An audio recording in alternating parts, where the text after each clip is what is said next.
अस्सलाम वालेकुम। उम्मीद है आप लोग सब खैरियत से होंगे।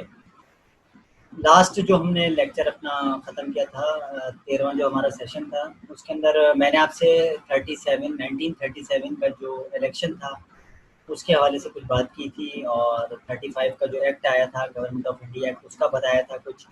और ये बताया था कि किस तरह इलेक्शन हुए थे जिसमें मुस्लिम लीग को जो है वो बुरी तरह से नाकामी का सामना करना पड़ा था। और साथ ही साथ मैंने आपको ये भी बताया था कि यही वो मौका था कि जिस टाइम पर जिन्ना साहब जो हैं वो उनकी पर्सनैलिटी जो है वो उभर के सामने आनी शुरू। अच्छा, इसके साथ ही साथ जो वो कांग्रेस की तरफ से या हिंदू जो सियासी जमातें थी उनकी तरफ से जो है वो मुसलमानों के साथ जो एक रवैया रखा जाने लग गया था, वो भी एक तशवीशनाक रवैया था। और उसका असल रवैये की वजह से ये हुआ था कि मुसलमानों के अंदर ऐसी नफरत बगावत के जज्बात पैदा होने शुरू हो चुके थे। और इन्हीं हालात के अंदर ये पूरे 2 साल 37 से लेके 1939 तक का टाइम गुजरता है, जिसके अंदर मैंने आपके सामने जो पिछली चीज़ों में ज़िक्र कर चुका हूँ कि क्या-क्या मसाइल जो हो चुके थे कि तालीम के हवाले से स्कूलों में क्या प्रॉब्लम आ रही थी, वंदे मातरम पढ़ना था, तिरंगे को, निशानी को सलाम करना था, जो भी इस किस्म के मसाइल होते हैं, जिसकी वजह से लोगों के मजहबी और सियासी जज्बात जो हैं वो मजरूह होते हैं या उनको ठेस पहुँचती है। तो इसकी वजह से कांग्रेस जो है वो क्या कहते हैं मुसलमानों में अपना जो एक इमेज था वो ज़्यादा ख़राब करने में कामयाब हो रही थी और मुस्लिम लीग अपने आप को इमेज को बेहतर करी थी। और उसमें जिन्ना साहब ने ये कोशिश करके अपने आप को किसी तरह से लीडर कबूल करवा लिया तमाम उन सियासी जमातों से कि जो कामयाबी हासिल कर चुकी थी सूबों की सतह पर, जिसमें सिंध में, पंजाब में, बंगाल में और बलूचिस्तान में, सरहद में। और उनसे इन्होंने इस चीज़ की कोशिश करके ये मौका हासिल कर लिया था कि भाई अब जो भी मुस्लिम लीग यानी कि मुसलमानों के हवाले से कोई बात होगी तो वो सूबाई सतह पर उसकी डिमांड ना की जाए, बल्कि आप उसको मरकज़ तक पहुँचाएँ, मरकज़ से पहुँचाने तक मुराद ये है कि जिन्ना साहब जो हैं वो उन मुतालबात को सामने रखेंगे।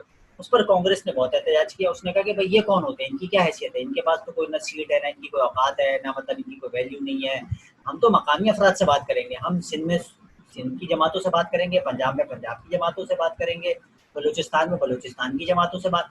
जिन्ना साहब किस हैसियत में बात कर रहे हैं, जिस पर जो है वो सिंध असम्बली ने अपने सबसे पहले सिंध असम्बली ने अपनी असम्बली के अंदर ये बिल पास किया कि भाई हम जो है वो मुस्लिम लीग के साथ हैं और मुस्लिम लीग की उन्होंने हिमायत का ऐलान किया।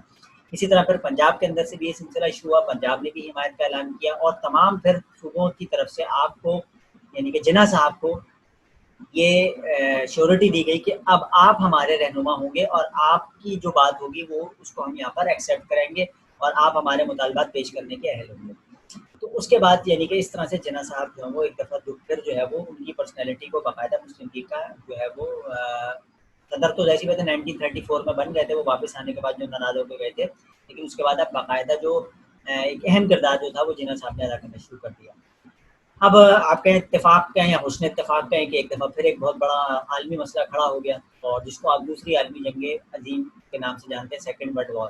पहली जो है वो 1914 से 1918 में मैंने आपसे जिक्र किया था और अब जो थी 1939 में शुरू हुई और फिर ये 45 तक जाती है। इसके अंदर वो आखिर में हिरोशिमा नागासाकी जापान के जो ममालिक थे जिनके ऊपर अमेरिका ने बम मार दिया था, एटम बम गिराया था पहली दफ़ा। तो ये जंग छिड़ गई। अब फिर मसला वही बरतानिया जंग के अंदर शरीक था और आपको पता है कि बरतानिया के साथ दूसरी जंग अज़ीम के अंदर बहुत तबाही मची थी, वहाँ पर बहुत नुकसान हुआ था। अब बरतानिया ने फिर वही मसला जो कि पहली जंग अज़ीम के अंदर निकल कर आया था, लेकिन अब वो बहुत ज़्यादा शिद्दत के साथ निकल कर आया। अब आपकी फ़ौजें बाकायदा एक अहम किरदार अदा करती थी बरतानिया के लिए, हर जगह लड़ने के लिए हम जाते थे। बरतानिया ने इस चीज़ का ऐलान किया कि भाई आप हमारी कॉलोनी हो, आप हमारी हम मतलब आपके हुक्मरान हैं और हम फैसला करेंगे, फ़ौज को लड़ने जाना होगा। कांग्रेस सियासी तौर पे आप उस मतलब हमें ऐसी बातें बताया जाता है कि वो हिंदू हैं या मुसलमानों के अगेंस्ट में जो भी सारे उनके मामलात थे। लेकिन पॉलिटिकली बहुत मैच्योर लोग थे वो और पॉलिटिकली डेवलपमेंट उनकी यानी कि हमसे ज़्यादा डेवलप थे वो लोग। और उसके अलावा उनकी जो एक जैसे कहते हैं ना अपब्रिंगिंग पॉलिटिकल जो थी वो बहुत अच्छी हुई हुई थी। तो जैसी बातें तकरीबन 100-150 साल का टाइम पीरियड वो भी गुजार चुके हैं अब और वो पॉलिटिक्स को देख समझ चुके थे कि देश की सियासत क्या होती है, किस तरह से मुतालबात मनवाए जाते हैं, किस तरह से एहतजाज रिकॉर्ड करवाए जाते हैं। तो कांग्रेस ने और गांधी जी ने वाज़ेह मौके इख्तियार किया। इन दिनों नेहरू साहब भी जो है वो मतलब मंजर आम पर अच्छा खासा आ चुके थे। तो इन्होंने बाकायदा इस चीज़ का ऐलान किया कि भाई हम तो फ़ौजें भेजने के हक में नहीं हैं और फ़ौज तो नहीं जाएगी। जिस पर जो है वो बरतानिया ने कहा नहीं इसके बगैर तो गुजारा नहीं है, जिस पर जो है वो कांग्रेस ने तमाम वजारतों से एक साथ इस्तीफा देने का फैसला किया और बिल आखिर कांग्रेस ने सिर्फ ये एहतजाज जो है वो ज़बानी कलामी नहीं किया, उसने तमाम वजारतों से एक साथ इस्तीफा दे दिया। अच्छा, इसका तो ज़ाहिर-सी बात है मुसलमानों को इसका एडवांटेज मिला एकदम से। अब मुसलमानों ने इस मामले में जो कुछ चीज़ें थोड़ी-सी हमारे यहाँ कंट्रोवर्शियल है या जिनको हम हाइड करते हैं या छुपाते हैं, ये वो मौका था जिस टाइम के ऊपर जिन्ना साहब ने एक अहम किरदार अदा किया। और ज़ाहिर-सी बात है मैंने आपसे ज़िक्र किया हुआ कि फ़ौज में हमारा कितना अहम किरदार और हमारा हिस्सा हमेशा से रहा है। हम उन्हीं खिदमात के बाद आपसे सिला माँगते रहे हैं। इस मौके के ऊपर जो है वो हमने अच्छे से तौर पे नेगोशिएट किया और इसके अंदर हमने इस चीज़ की हामी भरी या हमारी तरफ से इस चीज़ की श्योरिटी दी गई कि फ़ौजियों को जाना चाहिए। अब ज़ाहिर-सी बात है जब आप बरतानिया के हक़ में आवाज़ उठाएँगे तो ज़ाहिर-सी बात है बरतानिया आपको स्पेस देगा।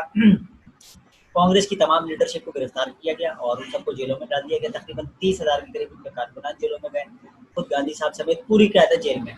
और मुस्लिम लीग को एक दफ़ा फिर पूरा स्पेस दे दिया गया। जिस तरह आप देखते हैं पॉलिटिकल पार्टीज़ को एक को अगर दीवार से लगाया जाता है फिर शोर मचता है ना, हमें दीवार से लगाया जा रहा है।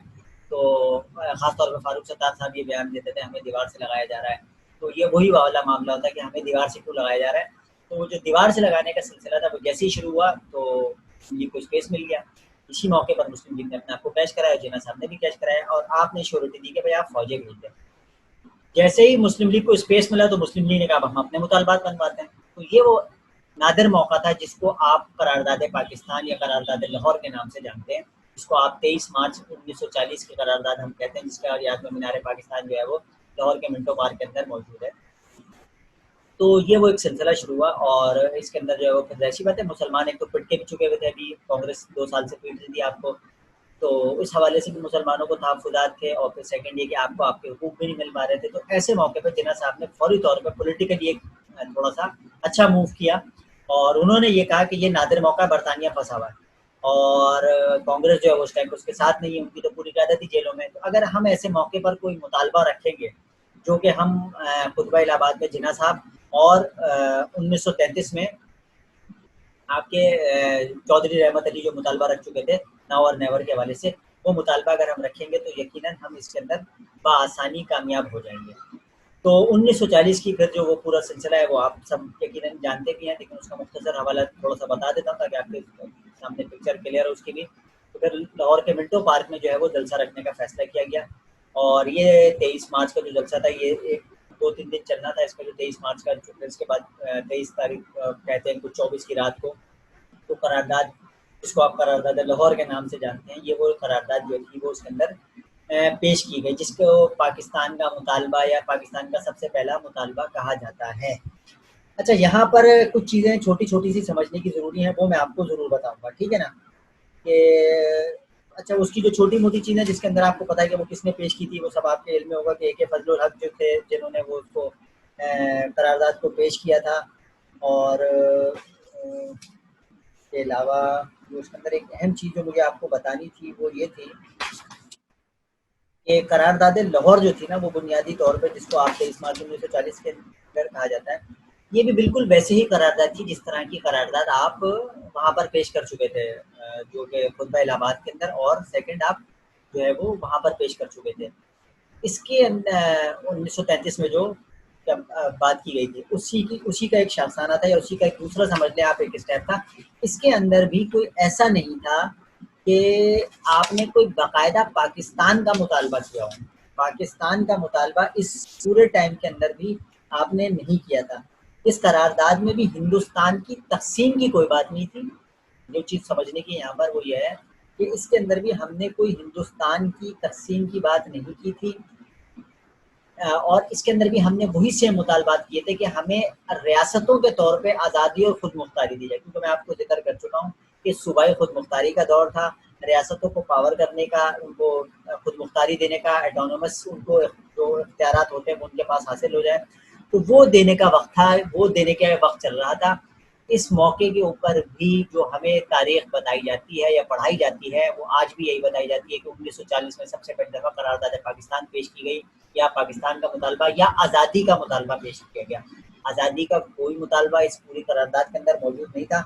मेरे पास उसके पूरे अल्फाज भी मौजूद हैं, वो जो तहरीर मेरे पास पूरी की पूरी मौजूद है, लेकिन जो मैंने नोट्स आप लोगों को शेयर किए हैं उसके अंदर वो एज़ इट इज़ मौजूद है।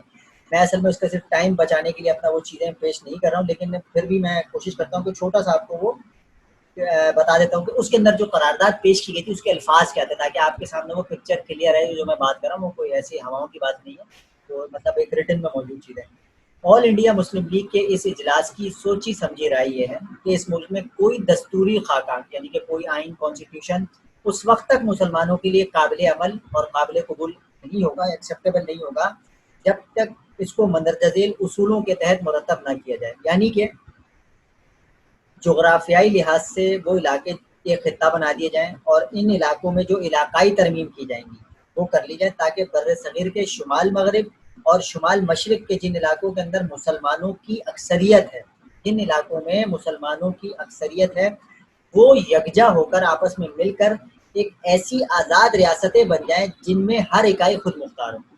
यहाँ पर आप समझ जाएगा, ये अल्फाज बहुत अहम है कि अक्सरियत वो यकजा होकर ऐसी आज़ाद रियासतें बन जाएं जिनमें हर इकाई खुद मुख्तार हो, और बर्र सगीर के वो इलाके दीगर इलाके जिनमें मुसलमान अक्सरियत में हों, वहाँ दस्तूर में इनके लिए मजहबी, सकाफती, इक्तिसादी, सियासी, इंतजामी और दीगर हुकूक और मफादात का ख्याल रखा जाए।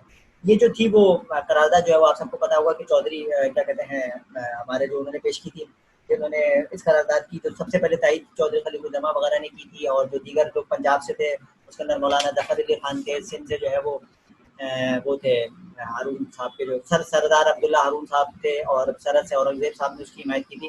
खैर नाम सारे नोट्स के अंदर मौजूद है, इसलिए मैं उसको डिटेल में नहीं जाऊँगा। लेकिन मैं जो आपको चीज़ मेन यहाँ पर समझने की है वो ये है कि हम जो लोग, मैं आपसे बार बार कहता हूँ कि हमारे यहाँ तारीख का मर्डर होता है, तारीख को मैनिपुलेट किया जाता है। ये करारदाद लाहौर के नाम से मशहूर थी। इसको फिर बाद में हमने कब कहीं जाके इसकी भी मैं आपको तारीख बताता हूँ कि इसको जो है वो हमने 15 अप्रैल 1941 को मद्रास में होने वाले सालाना इजलास के मौके पर जो है वो हमने अपने इसको आइन का हिस्सा बनाया था। इससे पहले ये हमारे नहीं थी आइन का हिस्सा, और करारदाद लाहौर के लिए करारदाद पाकिस्तान का लफ्ज़ इस्तेमाल करने का फैसला किया गया था। तो ये पहली दफ़ा फिर हमने इसके हवाले से बाकायदा करारदाद पेश होने के अगले साल हमने इसको करारदाद पाकिस्तान के तौर पे रजिस्टर्ड कर लिया था अपने पास। तो बताने का मकसद सिर्फ और सिर्फ ये था कि ये कोई पाकिस्तान आज़ादी का उस दौर में आपने 1940 में कोई मुतालबा नहीं किया था। आप आज़ाद रियासतें चाहते थे और उसमें अपने तमाम हुकूक और खुद मुख्तारी चाहते थे, और ये भी चाहते थे कि किसी हद तक उनको यकजा कर दिया जाए, कि उनको मिला दिया जाए, जहाँ जो उनके इलाके मिलते हैं उनको आपस में जोड़ जाड़ के कोई हिस्सा बना दिया जाए। लेकिन बरतानिया से आपने आज़ादी नहीं मांगी थी। ये चीज़ आपको हमेशा यहाँ पर याद रखनी, जो कि हमें बचपन से गलत समझाई या बताई जाती है, लेकिन उसकी मैं आपको बार बार बता चुका हूँ। एक वजह ये होती है कि बहुत सारी चीज़ें बचपन में उस तरह से समझने की नहीं होती हैं। अगर आपको बचपन में बताया जाए कि पाकिस्तान का मुतालबा हमने नहीं किया था इस तरीके का, तो बच्चों को उस टाइम पे समझने में थोड़ी सी होती है। अब आप आसानी से समझ सकते हैं कि आप बरतानिया से आज़ादी नहीं मांग रहे थे, आप आज़ादी का एक हक मांग रहे थे। ये एक सिंपल चीज़ के अंदर जो खास चीज़ है जिसको मैंने 2-3 दफ़ा इसीलिए बयान किया ताकि आपके दिमाग में क्लियर रहे। अच्छा, इस पर जब अच्छी बात है, हंगामा तो होना था, कांग्रेस ने तो उसको मुकम्मल तौर पर रिजेक्ट किया। अच्छा, उस टाइम पे मैं आपको फिर जिक्र करता हूँ, एक दफ़ा बाद में पहले भी कि बहुत सारे उलमा, बहुत सारी बड़ी तादाद हमारे अफराद की कांग्रेस का हिस्सा होती थी। उसमें एक बहुत बड़ा अहम नाम मौलाना अबुल कलाम आज़ाद का था। ये कांग्रेस के एक अहम लीडर और एक बहुत बड़े आलिम और एक बहुत बड़े मौलवी थे, और इनके खिताबात बड़ी मशहूर है। महाजिर जो हमारे कराची वाले खासतौर पर इनको बहुत ज़्यादा इनकी चीज़ों को पेश करते हैं, कोट करते हैं, बाद में आपने देखा भी होगा इस्तेमाल करते रहे कि वो ये कहते थे कि ये पाकिस्तान बनना बिल्कुल। तो उन्होंने इस करारदाद के ऊपर बड़ा शदीद एहतजाज किया, और उन्होंने कहा कि मैं पाक और नापाक, मतलब पाक से मुराद पाकिस्तान से मुराद पाकिस्तान के लोगों की बुनियाद पर रियासतों की तकसीम को दुरुस्त नहीं समझता। ये नहीं हो सकता कि एक खित्ता पाक है और एक नापाक है, ऐसा कैसे हो सकता है? मतलब इसके लिए बाद में भी बहुत सारे लोगों ने अच्छी दलीलें दी हैं। छोटी सी मिसाल देके मैं आपको समझा देता हूँ, आपको आसानी से समझ में आ जाएगा कि जैसे आपने कराची में देखा होगा बहुत सारी जगहों पर इस्लामिक शहद बिकता है। तो भाई जो इस्लामिक शहद है वो मतलब जो आपकी जो मक्खी है वो जो शहद चूसती है वो क्या मतलब तहज्जुद पढ़ के निकलती है, मतलब टोपी पहन के शहद चूसती है, या वजू करके घर से जाती है, जो वो शहद जाती है वो इस्लामिक हो जाता है। जो हिंदुस्तान में हिंदू मक्खी है वो क्या है, मतलब वो मतलब काफिर है, मतलब उसका शहद काफिर हो जाता है। जबकि दुनिया में सबसे अच्छा लेगनीज का आपको दुनिया से बाहर से आता है, वो तो हमारे यहाँ होता भी नहीं है। तो वो जो मक्खियाँ हैं वो सारी जो काफिर मक्खियाँ शहद चूस के देती हैं वो क्या है? तो इस तरह की चीज़ों की बुनियाद पर तकसीम नहीं होती थी, यानी कि रियासतें इस तरह से नहीं देखी जाती थी। आप हज़ारों साल से तो आप यहाँ साथ रह रहे थे। मैंने आपके सामने ज़िक्र किया कि कब से आपके सामने मैंने सारी डिटेल रखी है कि कितने साल, हज़ारों साल का आपका साथ था। तो आपने रियासत को कभी इस तरह से तकसीम करके नहीं देखा था। ये पहली दफ़ा था कि आप ये काम भी करने जा रहे थे। खैर, तो ये करारदाद पेश हुई और मुसलमानों ने इसको बहुत एप्रिशिएट किया गया, मुसलमानों का इसमें बड़ी हिमायत थी। लेकिन दूसरी तरफ कांग्रेस का जो है वो उसके ऊपर बड़ा शदीद तहफ़्फ़ुज़ात थे। खैर ये जब करारदाद पेश हो गई उसके बाद जो दीगर मामला थे उसके अंदर ये हुआ कि अब जो टाइम पीरियड है 1940 से लेकर 1947 तक का, उसके अंदर ये करारदाद और मुस्लिम लीग का जो एक किरदार होता है ना, वो बहुत ज़्यादा अहम हो जाता है। अच्छा, इसके जो करारदाद पेश होने के बाद जो है वो जैसी बात है बरतानिया वहाँ फंसा हुआ, ये आप हम ये याद रखिएगा, क्योंकि 1945 तक लड़ाई चल रही है। 1945 तक जो है वो जब लड़ाई चल रही तो बरतानिया फंस गया। अब बरतानिया के अंदर भी जैसी बात है सियासी तौर पर तब्दीलियाँ आ जाती थी, वायसराय यहाँ पे तब्दील होता था, वहाँ हुकूमत चेंज हो जाती थी, वज़ीर-ए-आज़म कोई और आ गया, कुछ इस किस्म की सूरत चलती रहती थी। 18 अगस्त 1940 की बात है, जब ये आप करारदाद पेश कर चुके थे आप तो 23 मार्च को, तो उनके वायसराय की तरफ से एक ऐलान किया गया जिसको आप तारीख में अगस्त ऑफर के नाम से जानते हैं। ये अगस्त ऑफर इसलिए कि अगस्त में पेश की गई थी, 18 अगस्त का उसका सिलसिला था। उन्होंने कहा कि भाई हम जंग के बाद जो है ना आप सबको जो है वो खुद मुख्तारी दे देंगे, आज़ादी का कुछ सिलसिला शुरू होगा। इस नौयत में उन्होंने आपको कहा गया कि हम एक ऐसी दस्तूर साज़ असेंबली का इजलास बुलवाएंगे और जिसके नतीजे में जिसके अंदर आपको हम कुछ ना कुछ स्पेस फराहम की जाएगी, और इस स्पेस के हवाले से जो है ना वो आपको उसका फ़ायदा हासिल हो जाएगा।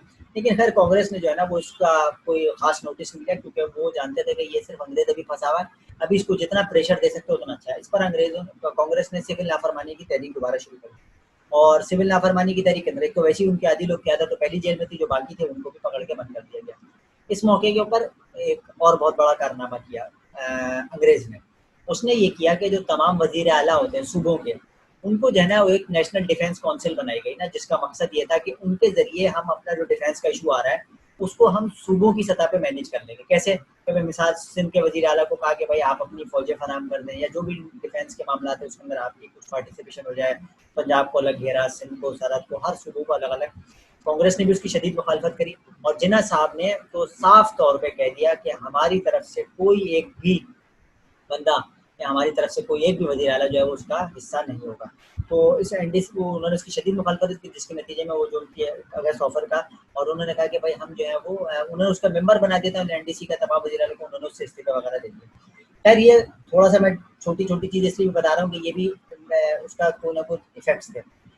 अच्छा, साथ ही साथ इत्तेफ़ाक से ये हुआ कि अब इस जंग में जो हालात हुए वो ऐसा लग रहा था कि बरतानिया हार जाएगा। 41 तक जो हालात हुए उसके अंदर ये लग रहा था कि हालात बरतानिया के हाथ से निकल जाएंगे। उसमें एक बहुत बड़ा वाक़या 41 में ये हुआ कि पर्ल हार्बर का जो एक इशू है आपको शायद पता भी होगा, कि जापान ने जो है ना उनके यहाँ जो जिसको पहला खुदकश हमला कहा जाता है, कि उन्होंने जो है वो उनके यहाँ एक हमला हुआ था जिसके अंदर क्या कहते हैं, अमेरिका को जो है उन्होंने जहाज़ मारे थे, उनका क्या कहते हैं एक पानी के जहाज़ों के ऊपर उन्होंने जाके छोटे से अपने जहाज़ टकराए थे। उसके ऊपर फ़िल्म वगैरह भी बनी है बहुत सारी। तो जिसके नतीजे में जो जापान से फिर उन्होंने बदला लिया था, अमेरिका ने आके एटम बम मार के गया था, तो वो उसका एक पीछे कॉन्सेप्ट ये था। तो उसके अंदर ये लग रहा था कि जापान जो है वो इस जंग के अंदर कामयाबी इख्तियार हासिल कर लेगा, और कुछ इलाके जो थे वो बरतानिया के हाथ से निकल भी गए थे, जिसमें रंगून का इलाका मैंने आपसे जिक्र किया था, रंगून का, जिसके अंदर हमारे बहादुर शाह जफर को पकड़ के ले जाया गया था। तो इस मौके पर कांग्रेस को तो ये ख्याल था कि बरतानिया तो गया, अब हमें बरतानिया से तो बात करने की ज़रूरत नहीं है, बल्कि इनको टफ टाइम देने की ज़रूरत है। तो उस मौके पर जो उनके रहनुमा वगैरह आए या उनकी तरफ से जो मुज़ाकराती टीमें आती रहीं, उसको जो है वो मुस्लिम लीग और कांग्रेस दोनों ने रिजेक्ट किया। अच्छा, फिर इत्तेफाक से कि वो अमेरिका की ख्वाहिश, अमेरिका को पता था कि ज़ाहिर सी बात है कि अभी तक वो जंग में छलांग तो नहीं लगाई, अमेरिका उस जंग में उस तरह से शरीक नहीं था।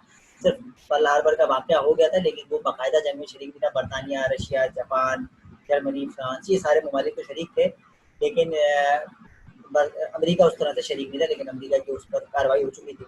और उन्होंने उस टाइम पे चाइना के एक सफ़ीर को भी यहाँ पे भेजा, और उनसे कहा कि भाई आप जाइए और जाके जो है वो इन पर थोड़ा-सा दबाव डालें कि लोग सुधरने की कोशिश करें, बरसग़ीर के मुसलमान। लेकिन जो है वो उस टाइम पे ये लोग, वैसी बात है, आपके पास इस टाइम पे पावर थी, आप बरतानिया को फँसा चुके थे, तो आपने इतना ज़्यादा कोई ख़ास नोटिस नहीं दिया। खैर इन्हीं हालात को बेहतर करने के लिए 1942 में, फिर 1942 में एक साहब जो थे जिनका नाम था क्रिप्स, आप सर स्टीफोर्ड क्रिप्स के नाम से आप उनको उनका देखेंगे नाम तो आपको नोट्स वगैरह में मिल जाएगा। क्रिप्स, इसको आप क्रिप्स मिशन के नाम से जानते हैं। तो वो क्रिप्स मिशन जो है वो यहाँ पर भेजा गया था। उस क्रिप्स मिशन ने आके जो काम ये किया कि बरतानिया इनसे भी मुलाकात करी, कांग्रेस से भी, और मुस्लिम लीग के भी रहनुमाओं से मुलाकातें करी। अच्छा, इसकी भी वही डिटेल्स है सारी कि उन्होंने क्या-क्या पॉइंट्स के ऊपर बातचीत करी, वो मैं आपके सामने इसलिए नहीं ज़िक्र कर रहा हूँ क्योंकि वो याद करने वाली चीज़ें वो आप कहीं से भी नोट्स देखेंगे तो आपको आसानी, वैसे उसका आपको बैकग्राउंड समझा रहा हूँ। तो वो क्रिप्स मिशन जो यहाँ पर आया तो उसने भी जाके मुस्लिम लीग से भी और कांग्रेस के भी लोगों से मुलाकातें करी, और उनके सामने कुछ मुतालबात रखे और उनसे कुछ मुतालबात मंजूर करने की बात करी। लेकिन जो उसके अंदर मुतालबात थे वो ऐसे थे कि ना तो उसको कांग्रेस कबूल कर सकती थी, ना कि मुस्लिम लीग कबूल कर सकती थी। उसके जो छोटे-छोटे से पॉइंट्स हैं बस वो बता देता था कि आपको कुछ हद तक पिक्चर क्लियर है।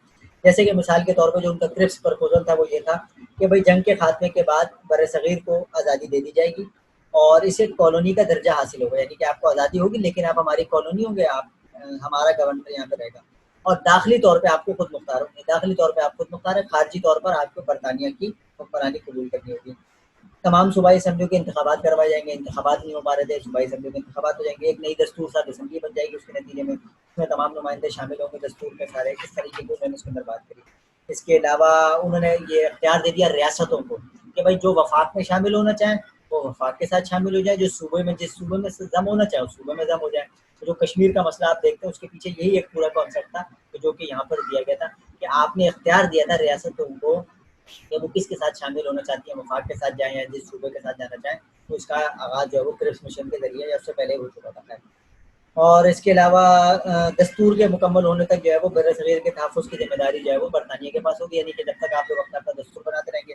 खैर इन चारों तजावीज़ के साथ जो है वो क्रिप्स मिशन जो है वो कहा था कि भाई आप इसको कबूल कर सकते हैं, आप मुस्तरद कर सकते हैं, लेकिन हुआ ये कि मुस्लिम लीग ने और कांग्रेस ने, दोनों ने इसको 11 और 12 अप्रैल 1942 को रिजेक्ट कर दिया। और उसके बाद इसके फ़ौरन बाद गांधी जी ने मूवमेंट शुरू कर दी 1942 में ही। इसको कहा जाता है क्विट इंडिया मूवमेंट, इंडिया छोड़ दो तहरीक। जो इंडिया छोड़ दो तहरीक पूरी की पूरी तहरीक थी वो गांधी जी ने शुरू कर दी और उसके ज़ाहिर सी बात है उसके रिजल्ट तो आने ही थे।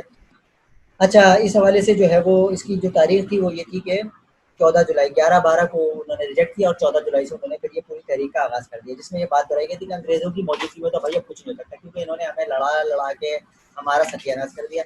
अब इनको तो यहाँ से जाना ही होगा।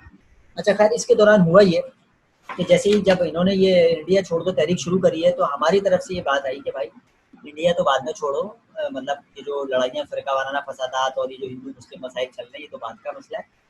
खाली इंडिया नहीं छोड़ना है, डिवाइड एंड कोट इंडिया होगा, यानी कि आप पहले तक़सीम करोगे और फिर जाओगे। ये जिन्ना साहब का प्रपोज़ल था और जिन्ना साहब ने तहरीक को जो नाम दिया था कि वो डिवाइड एंड कोट इंडिया, यानी कि आप पहले तक़सीम करोगे फिर जाओगे। ऐसा नहीं होगा कि आप हिंदुओं के रहमो-करम पे या कांग्रेस के रहमो-करम पे मुसलमानों को छोड़ के या मुस्लिम लीग को छोड़-छाड़ के निकल जाओगे। अच्छा, इस मौके के ऊपर ज़ाहिर-सी बात है कि जिन्ना साहब तो खैर बाहर थे और वो अपनी थोड़ा-सा उनके पास मौक़े ज़्यादा थे, तो वो अपनी सियासी तौर पे अपने आप को ग्रूम कर रहे थे। दूसरी तरफ कांग्रेस के रहनुमा सब जेलों में थे। इस मौके पर एक साहब निकल कर आए जो कि हिंदू थे और कांग्रेस के लीडर थे, लेकिन एक अच्छे समझदार आदमी थे और वज़ीर आला थे। उनका नाम था राजगोपाल आचार्य। राजगोपाल आचार्य साहब ने ये किया कि उन्होंने एक फ़ॉर्मूला पेश किया जिसको आचार्य फ़ॉर्मूला के नाम से देखा जाता है, नोट्स के अंदर आप देखेंगे मिल जाएगा आसानी से सारी चीज़ें, सिर्फ़ समझा रहा हूँ उसके अंदर क्या था। तो उन्होंने भी जो मुसलमानों के वो मुतालबात थे जो कि 1940 में आपने अपनी करारदाद में पेश किए थे, उनके अंदर थोड़ी-सी रद्द-ओ-बदल करके जिसको कांग्रेस कबूल कर सके। ज़ाहिर-सी बात है आप आज़ाद रियासतों का मुतालबा कर रहे थे और उन मुतालबात के साथ जो है वो आप कांग्रेस के सामने खड़े हुए थे। तो वो मुतालबात जो हैं वो राजगोपाल आचार्य साहब ने किसी तरह सुने और ले जाके उन्होंने गांधी साहब के सामने पेश किए।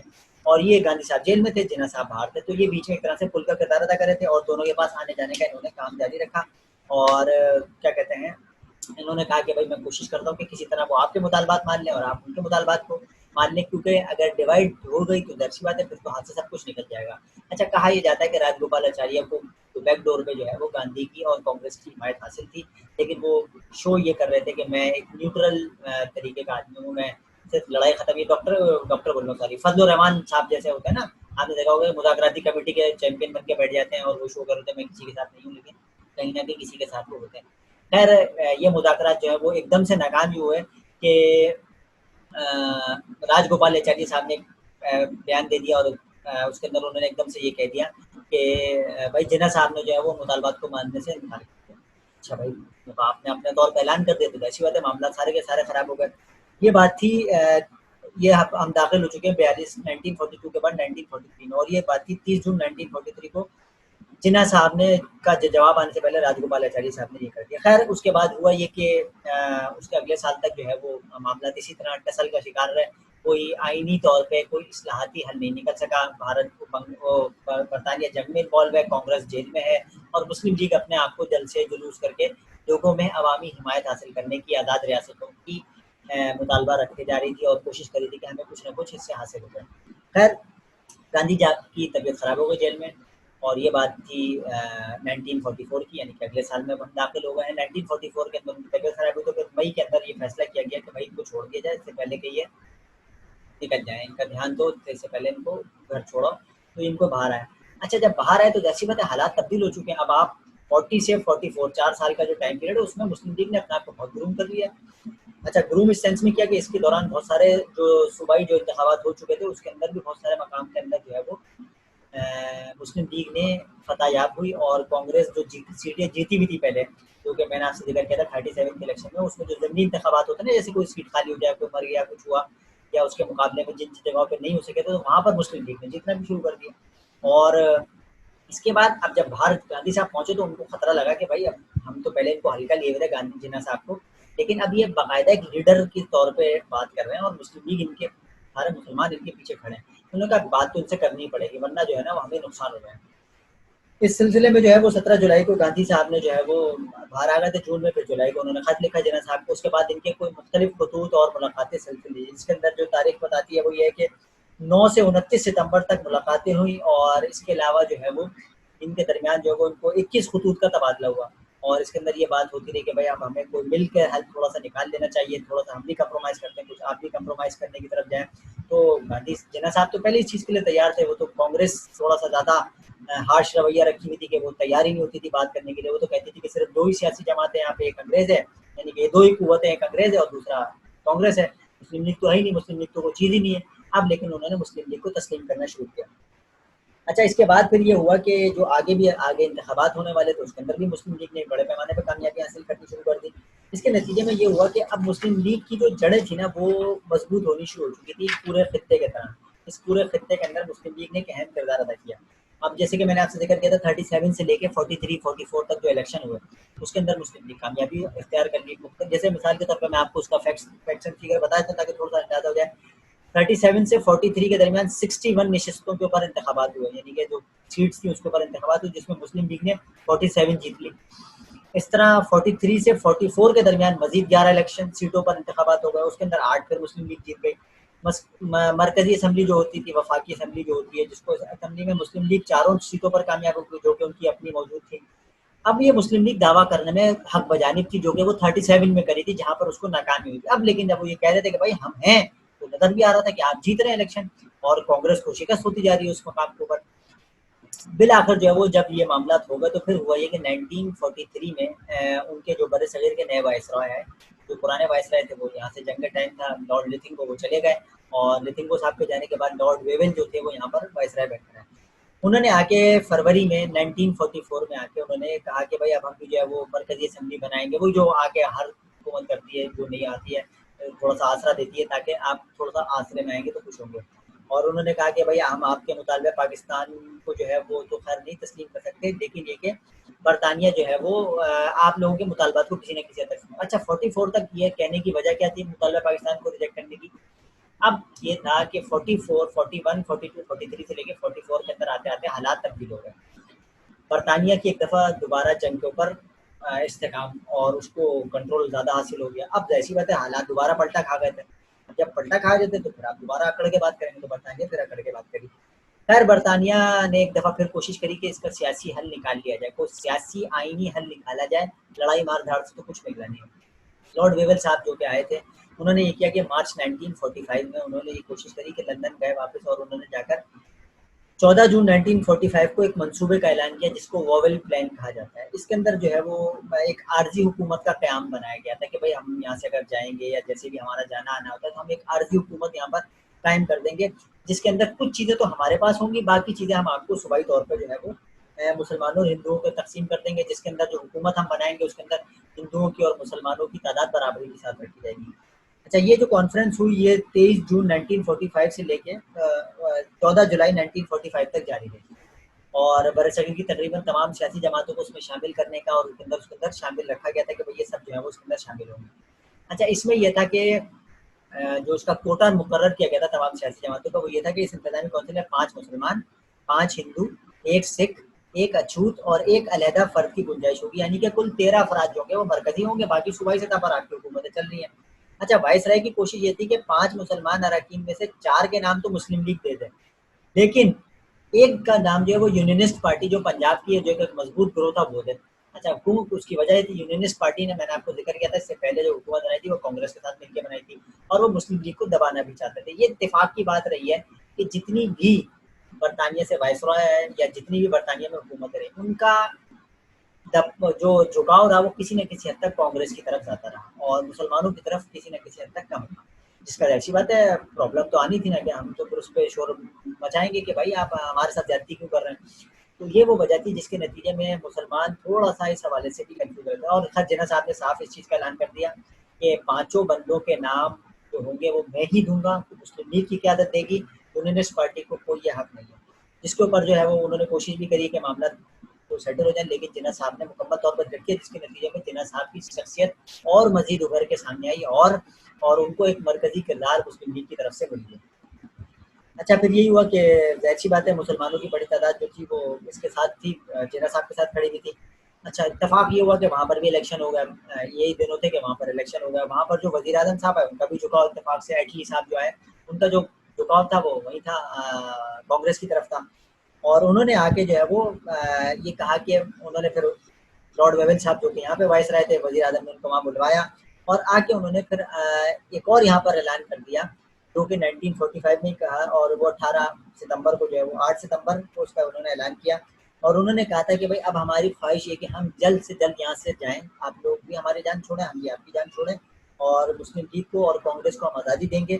और हम चाहते ही हैं कि एक इंतखाबात या अपोजिशन का जो भी सारा मामला है वो करवाएं, इंतखाबात कराएं, जिसकी पोजीशन वाजे होगी क्लियर हो जाएगी, एक पिक्चर वाजे हो जाएगी, ताकि उससे ये होगा कि मरकज़ की भी हुकूमत बन जाएगी और जो है वो सूबाई हुकूमत है तो आपकी पहले ही मौजूद है, एक इंतजामी काउंसिल वगैरह वजूद में। इस ऐलान के नतीजे में फिर उन्होंने ये किया कि सितंबर में ऐलान किया 1945 में। उसके बाद दिसंबर में पहली दफ़ा मरकजी इलेक्शन का ऐलान हुआ। मैंने आपसे पहले भी जिक्र किया था कि इससे पहले जो भी इंतखाबात हुए वो सूबाई सतह पर होते थे, वफाक की सतह पर इंतखाबात का अभी तक कोई उस तरह से बाकायदा प्रॉपर कानूनीदा मुंतखब लोग होते थे, लेकिन अब इंतखाबात हुए जिसको वफाकी सतह के ऊपर, इसमें मुस्लिम लीग ने अपनी तमाम 30 नशिस्तें जीती। मैंने आपसे जिक्र किया भाई कि हमारी नशिस्तें अलग होती थी, जो मुस्लिम लीग जो इससे पहले हम अपनी नशिस्तों में भी हार गए थे, जो 37 में कि मुसलमानों की सीटें मखसूस की गई और फिर आपने कहा कि भाई हम मखसूस नशिस्तों पर इंतखाबात लड़ेंगे। कांग्रेस ये नहीं करती थी, कांग्रेस क्या करती थी, जनरल इलेक्शन कराती थी, इसलिए उसकी बात उस टाइम पे अहमियत थी, उसके पास वोट बैंक था, वो आसानी से जीत जाती थी। अब मुस्लिम लीग ने जो अपनी नशिस्तें 30 मुंतखब हुई हुई थी मरकजी असम्बली में, उन 30 की 30 नशिस्तों के ऊपर कामयाबी हासिल कर दी। उसके बाद यह हुआ कि उससे साबित हो गया कि भाई मुसलमान तो 90% अपने लोगों को कामयाब हो गए। इन इंतखाबात की खुशी में पहली दफ़ा बरसगीर में 11 जनवरी 1946 को, 11 जनवरी 1946 अगले साल में दाखिल हुए हैं, यौम फतह मनाया गया। यानी कि आपने ऐसी बात है उसका यौम फतह मनाया गया। अच्छा, एक यौम निजात भी मनाया गया था जिसका मैं जिक्र करना इत्तेफाक से पीछे भूल गया, वो 1939 में आपने मनाया था, जब कांग्रेस से आप वजारतों से जब इस्तीफा दिया था, तो पहली दफ़ा जब ज़ाहिर-सी बात है मुसलमानों को उस मुश्किल से निजात हासिल हुई थी, तो वो ये 2 दिन हमारी तारीख में बड़े अहमियत रखते थे मुस्लिम लीग की। एक यौम फतह जो कि हमने 11 जनवरी 1946 को मनाया था, और एक हमने यौम निजात मनाया था जो कि 1939 में मनाया था। तो बस वो यहाँ पे इत्तेफाक से ज़िक्र आ गया तो मेरे दिमाग में वो आ गया, यौम निजात जो हमने 1939 में मनाया था। अच्छा, इसके बाद फिर सूबाई इलेक्शन हुए, ये तो मरकजी तौर पे हो गया था, आप कामयाब हो गए थे। मुस्लिम लीग ने मुसलमानों की मुख्तस जो नशिस्तें थी उसमें 441 नशिस्तों के ऊपर जो है वो इंतखाबात लड़ा, जिसमें से 425, कहीं पे 430 भी आप किताब में देखेंगे तो 430 नशिस्तों के ऊपर कामयाबी हासिल करी, यानी कि बहुत बड़ी जिसे कहते हैं ना कि आपने क्लीन स्वीप करना जो होता है वो वाली तरह से आपने नशिस्तें हासिल करी। और ये चीज़ ऐसी थी कि जिससे मुस्लिम लीग के तमाम दावों की जो है वो खुल के सामने आ गए थे कि भाई मुस्लिम लीग बिल्कुल दुरुस्त है, जेन्युइन है, उसने जो बात कही थी तो वो गलत नहीं थी, और वो अब मुसलमानों की भाई सियासी जमात है, और अगर अब आपने मुसलमानों को सपोर्ट करनी तो मुसलमानों को सपोर्ट करनी चाहिए इसके अंदर आपको। अच्छा, यही वो मौका था कि इसके बाद फौरी तौर पे एक इजलास बुलाया गया जो कि खुशी में बुलाया गया था, मुस्लिम लीग का इजलास था। करारदाद लाहौर में इसमें पहली दफ़ा तरमीम की गई। अब आपको यहाँ पर एक चीज़ बहुत टेक्निकली समझनी है जो कि बहुत अहम है, वो ये कि मैंने आपसे जिक्र किया था कि वहाँ पर आप आज़ाद रियासतों का मुतालबा कर रहे थे बर्रे सगीर के अंदर रहते हुए। ये वो वक्त था, पहली दफ़ा पाकिस्तान का जो मुतालबा है वो हमने 1946 में इस करारदाद में किया था। इस करारदाद को, इस तरमीम को, उस करारदाद में जो तरमीम हुई थी उसको हुसैन शहीद सोहरवर्दी जो कि बाद में आपके वज़ीर आज़म भी रहे कुछ अरसे, उन्होंने पेश किया, और पाकिस्तान में स्टेट्स लफ्ज़ यानी कि रियासतों की जगह लफ्ज़ स्टेट शामिल किया गया, रियासत शामिल किया गया। ये करारदाद और इसको जो है वो फिर जो है वो बाकी इसके बाद के जो सारे मामला थे वो इसी की बुनियाद के ऊपर तय हुए। तो यहाँ पर जो चीज़ मुझे सिर्फ आपको लास्ट समझानी थी वो ये कि ये वो वाहिद मौका था, पहला मौका था कि जिस मौके पर आपने रियासत पाकिस्तान का बाकायदा मुतालबा किया था। हमें ये बताया जाता है कि हमने 1940 में जो है वो रियासत पाकिस्तान का मुतालबा किया था और पाकिस्तान मूवमेंट शुरू हो गई थी। ये सब जो है वो हमारे साथ तारीख में जो झूठ बोले जाते हैं उसमें से एक बहुत बड़ा झूठ है। ये जो मैंने आपके सामने नोट्स शेयर किए हैं वो कोई मेरे नहीं है, तैयार-शुदा किताबों की हैं, उसके अंदर भी आपको सारी चीज़ें मिलेंगी।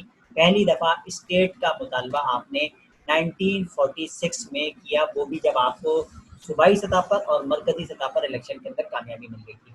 यहाँ तक हम रोकेंगे, इसके बाद फिर कैबिनेट मिशन प्लान है और फिर आज़ादी का पूरा मंसूबा जो 3 जून मंसूबे के नाम से याद रखा जाता है और उस दौरान क्या-क्या हुआ, वो फिर इंशाल्लाह मैं अगले लेक्चर में ज़िक्र करूँगा। उम्मीद है कि आप ये सब सुनेंगे और सुनने के बाद मुझसे सवालात ज़रूर पूछ सकते हैं, आपको मुकम्मल उसका इख्तियार है। बहुत शुक्रिया, अस्सलाम वालेकुम।